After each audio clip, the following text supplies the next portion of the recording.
আসসালামু আলাইকুম। আজকে আমাদের আলোচ্য বিষয় স্ক্যাবিস বা বাংলায় যেটাকে খোসপাচড়া বলা হয়। এই রোগটা মূলত সাইপ্রোপটিস স্ক্যাবিস হুমিনিস এই অণুজীবটি দিয়ে হয়। বর্তমানে এটি একটি মহামারী আকার রোগ হিসেবে ধারণ করেছে। আমার চেম্বারে এই বিষয়ের রোগগুলো এই রোগীগুলো মাঝে, মাঝে আসছে। এই রোগটা মূলত ছড়াচ্ছে আসলে এটা একটা ছোঁয়াচে রোগ, কন্টাজিয়াস ডিজিজ যেটাকে আমরা বলি। তো এই রোগটার জন্য মূলত ঔষধ এবং উপদেশ ২ টাই এখানে প্রয়োজনীয় জিনিস। ওষুধের পাশাপাশি আমাদের যে উপদেশগুলো মানতে হবে সেগুলো মেনে চলতে হবে। তাহলে এই রোগটা নির্মূল সম্ভব। এছাড়া আসলে শুধুমাত্র ওষুধের উপর নির্ভর করে এই রোগটা একেবারে নির্মূল করা সম্ভব নয়। তো সেক্ষেত্রে দেখা গিয়েছে যে বিগত কয়েকদিন আগে আমি একটি ফ্রি ক্যাম্প দিয়েছিলাম আমার নিমসার চেম্বারে। তো এখানে প্রায় ৭০ জনের মতো রোগী ফ্রি ক্যাম্পে এসেছিল।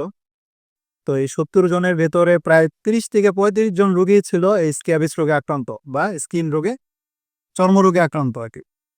তো সেক্ষেত্রে তাদেরকে চিকিৎসা দিয়েছি আমি যতটুকু তাদের আয়ত্তের ভেতরে কুলায়, তাদের আর্থিক অবস্থার উপর ভিত্তি করে তাদেরকে চিকিৎসা দেওয়া হয়েছে। আশা করি তারা যদি নিয়মগুলো মেনে চলে, ওষুধ ঠিকমতো খায়, তাহলে এই রোগটা তাদের পক্ষে নির্মূল করা সম্ভব হবে।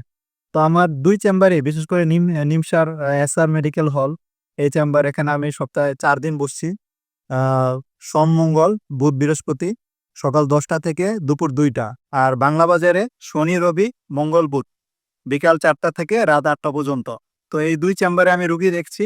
এসব রোগগুলো বেশি আসছে স্কিনের সমস্যাগুলো। এছাড়াও আমি মেডিসিন, শিশু, হ্যাঁ, অর্থোপেডিক্স এই রোগীগুলোও দেখে থাকি। তো সবাইকে যারা রুগী আছেন তাদেরকে আমার চেম্বারে যদি প্রয়োজন মনে করেন আসবেন। আ সর্বোচ্চ যত্ন সহকারে আপনাদেরকে দেখা হবে ইনশাআল্লাহ। Thanks for watching this video. Please subscribe and press the bell icon for more latest videos.